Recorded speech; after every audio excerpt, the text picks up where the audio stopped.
இதற்காக மருத்துவர்கள் உருவாகிவிட்டார்கள். இதுவே மிகப்பெரிய ஒரு அம்சமாக சமூகத்தில் மாறிக்கொண்டிருக்கிறது. இப்படி சோதனையான காலத்தில் நீங்கள் சோதனைகளை சந்தித்துக் கொண்டிருந்தால், நோயால், செல்வ இழப்பால், கண்ணிய இழப்பால், அல்லது வாழ்க்கையின் நெருக்கடிகளால், உறவுகளுடைய பிரிவால், இது போன்ற எந்த சோதனையில் நீங்கள் சிக்குண்டிருந்தாலும் இந்த செய்தியை செவிதாழ்த்தி கேளுங்கள். இந்த சோதனைகளில் நீங்கள் தனியாக இல்லை, உங்களுடைய இறைவன் உங்களோடு தான் இருக்கிறார். மீண்டும் சொல்கிறேன், இந்த சோதனைகள் எதுவாயினும் கவலை கொள்ளாதீர்கள், நீங்கள் தனியாக இல்லை, இறைவன் உங்களோடு தான் இருக்கிறான். அந்த செய்தி தான் நான் இப்போது உங்களுக்கு சொல்லக்கூடிய செய்தி. குர்ஆன் சொல்லுகிறது,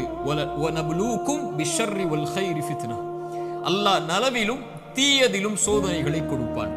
இறைவனை பொறுத்தவரை நலவை இறைவன் கொடுப்பதும் ஒரு தீயதை உங்களை அணுக வைப்பதும் இரண்டும் இறைவனை பொறுத்தவரை சோதனைதான்.